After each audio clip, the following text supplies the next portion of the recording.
Captain Dokuhle, I see some of the debris from the arson attack behind you. What has moved the story along between when we first got the reports of the fire and where we are now?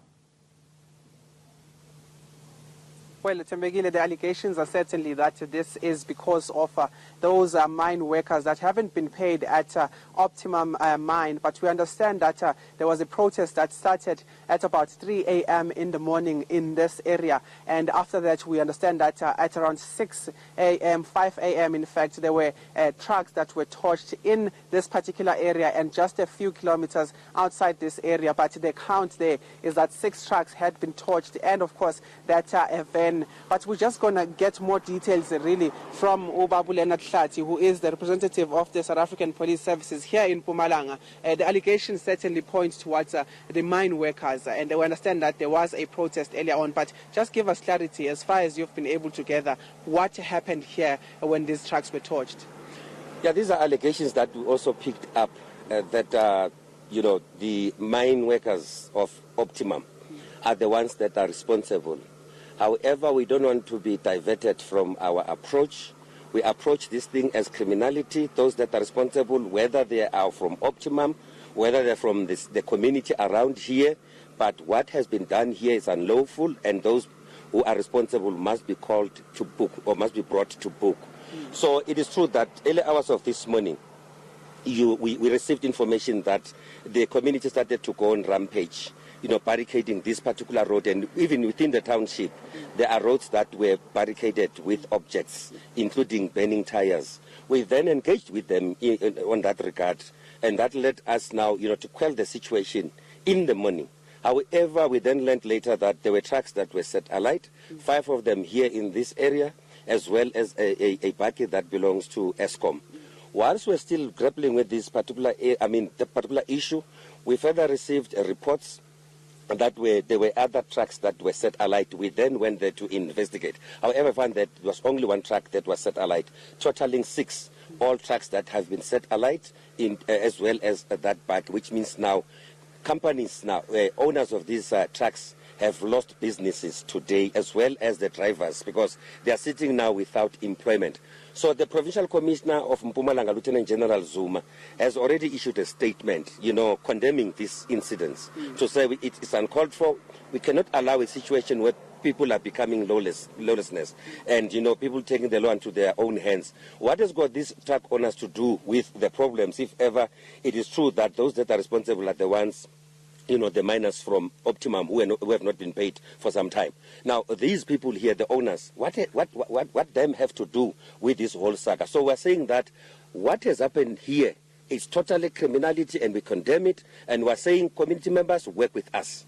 We need those that are responsible, because we are told that they were traveling in cars. If you see Middleburg and Hendrina is quite a distance, but not much. So you can see that it was organized. So most probably that some people could have seen those, you know, these people that were involved there, including there in Middleburg, so that they can give us more information for us to be able to nip in the bud those that have done this. And very quickly, Mr. Leonard Tlati, what I understand is that you are hot on their heels, you are investigating, and in fact there is some evidence you are looking at to try and apprehend those who were responsible for the torching. But just very quickly take us through that investigation. How far is it, and has there been any arrest at this point? Currently there is no arrest, but critical resources have already been activated for us to be able to gather more information, so that information will process it and see where do we then go. But we believe that we shall get them. All right, thank you so much. That is Leonard Tlati from the South African Police Services here in Mpumalanga. I'd just like to bring in one of the owners, in fact, of these particular trucks that were torched here. Baba, you very much spoke earlier that there was a call you received, in fact, from one of your drivers about what had happened. But according to the driver, what happened this morning? Apparently this morning at around 5:30 in the morning, I got a call from my driver, and then my driver told me the truck they've been blocked there by this road here around in this area. And then they said they took their keys and then they blocked the road. Eventually, when the police came, and then the police tried to fetch those people who took the keys, and then they ran away, and then suddenly another bakkie came, and then they start to light the trucks here in this area. You said that the fire services were contacted, but they said that they do not attend to public disturbances or service delivery protests or something like that. But just take me through that. And I mean, seeing that you've lost your bread-winning, platform, but just take us through that. What they said there. Yeah, according to the information, because as we try to get the calls to call the fire brigade to come in the scene, and then the one of the police here was here around, and then he told us that the fire brigade, they can't to come to the scene like the public violence because they're scared they don't have protection for that thing.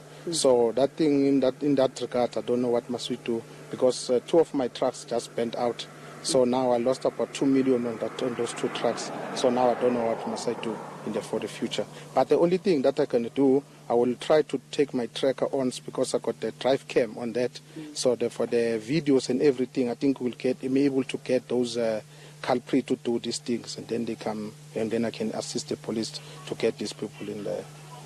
All right, thank you so much, Baba. Some of the evidence I think the police will find key here, the dash cams or the cameras inside those particular trucks, or typically they have cameras inside the trucks, but just behind me shows the debris, and in fact when we got here some of the trucks were being taken away. I'll just allow my colleague very quickly to just show you, Joe Koman is showing you the trucks there that have been put aside so that they can allow traffic to flow here, but we understand that the situation this morning, no one really responding to it. The owners of these trucks literally having to watch their trucks burn to ashes, because even the fire department wasn't able to come to this area, citing that they are worried about the violence in the area. But the situation here remains calm at this point in time. Of course, we will be trying to reach out to all of those that are affected. Optimum Mine, I did try to reach out to the business rescue people about what has happened here, and of course getting an update on the situation there, because we understand that they got 1 billion rands money to actually continue with the operations, but it seems that that hasn't come to an in effect that is positive. And of course we'll be trying to reach out to the protesters as well and workers of Optimum Mine in a couple of minutes to come. ENC reporter out in the Hendrina area of Mpumalanga for us today.